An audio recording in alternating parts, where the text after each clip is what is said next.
gift, map, and mistrust. Let us see how a coffee table book could upset a fragile South Asia balance and the symbolic gift turns into a diplomatic storm. Namaskar, you are watching The Global Eye with me, Masumi. A simple gesture has erupted into a geopolitical controversy. Bangladesh's interim chief advisor Mohammad Yunus recently met Pakistan's Joint Chief of Staff Committee Chairman General Sahir Shamshad Mirza in Dhaka.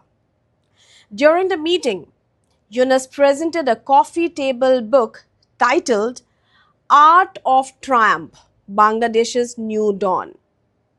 But the cover of that book has now triggered outrage in India as it appears to depict a modified map of Bangladesh that includes parts of India's northeastern states, including Assam. The image seen on social media and in Bangladeshi media has raised suspicions of a deliberate provocation or, at best, a serious diplomatic lapse. Dhaka has not yet issued a full clarification, but the timing and context of this act have become a matter of serious discussion, especially given Bangladesh's political volatility and the growing whispers of a Pakistan-Bangladesh nexus. Now, why this is more than just art?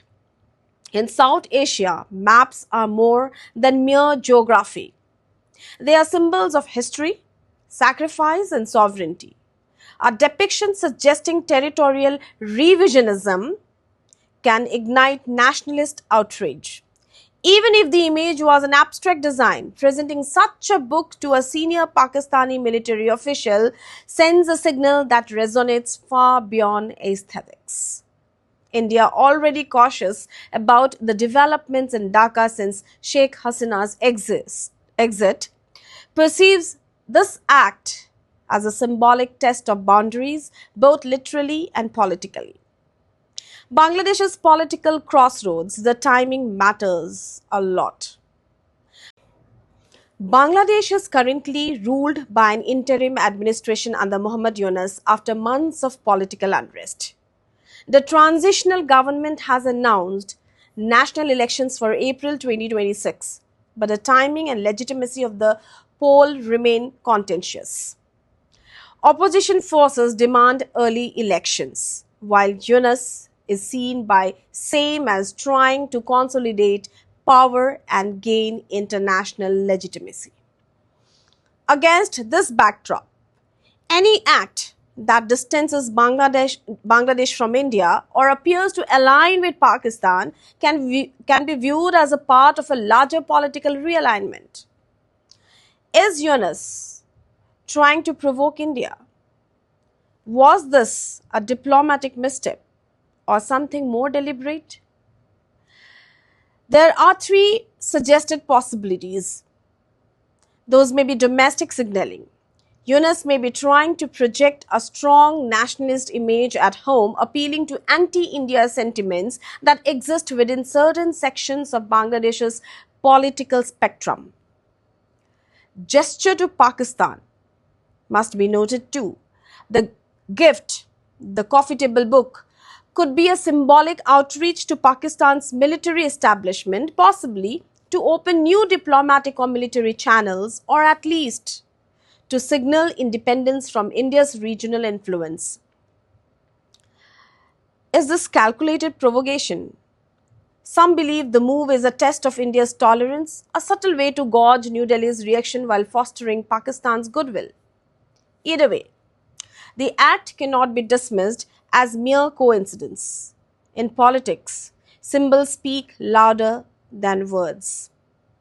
Is there a Pakistan-Bangladesh nexus emerging?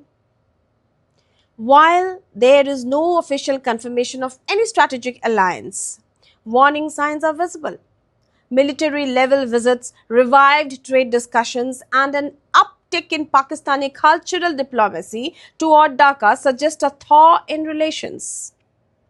For Pakistan, this is a golden opportunity, a chance to drive a wedge between India and Bangladesh, two nations that have historically been partners in regional stability. For Bangladesh, it may be a strategic balancing act, a way to court multiple powers in an uncertain post-Hasina era. But such games are risky. Aligning even symbolically with Pakistan could invite suspicion from India and complicate vital cooperation on trade, border security, counter-terrorism, and water sharing agreements. What are the possible outcomes? We can see three scenarios. Number one, de escalation. Dhaka issues a clarification calling the book cover an artistic representation. Will Dhaka do so? India accepts it and diplomacy resumes quietly. But this is so unlikely. Again, controlled tensions. Both nations maintain formal ties but allow public rhetoric to heat up using nationalism for domestic political gain or a sustained chill. If repeated provocations occur, India may harden its stance, slowing cooperation projects and tightening border vigilance, pushing Dhaka closer to Islamabad or even Beijing. And if we study Pakistan's playbook, divide and influence, Pakistan stands to gain from any turbulence between India and Bangladesh. By strengthening military or cultural ties with Dhaka, Islamabad can re-enter a regional stage it was long excluded from. However, there is no evidence yet of a full-fledged alliance, but we can see the hints. What's emerging is a soft alignment where symbolic acts and shared grievances serve as diplomatic glue. That, however, can be just as dangerous as it changes public perception before policy even shifts. It signals India and the region should watch any repeat of territorially suggestive imagery or statements from Bangladeshi officials must be noted. Increased military exchanges or training programs between Pakistan and Bangladesh must be watched. Heightened nationalist rhetoric in both countries' media must be followed. Mobilization in India's northeastern states where sentiments are particularly sensitive must be kept a watch. These would indicate whether this controversy is an isolated spark or the start of a coordinated drift away from India's orbit. Now, why the region must take this seriously? A simple book cover has exposed how fragile the South Asia balance truly is. When political power is uncertain, symbols can turn into weapons.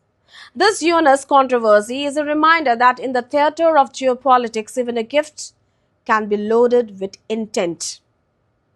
With elections approaching in Bangladesh, this may only be the beginning of a series of calculated gestures designed to test reactions, reshape loyalties, and rewrite narratives. For India, vigilance must be balanced with restraint. Overreaction could play into the very narrative being crafted. But we need to ask, was this book cover an innocent design or a deliberate signal of political defiance? Is Mohammad Yunus subtly shifting Bangladesh's foreign alignment toward Pakistan away from India?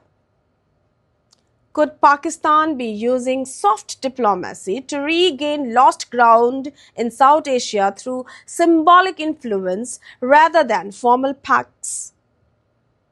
With elections due in 2026, will Bangladesh's interim government use foreign posturing to distract from internal unrest?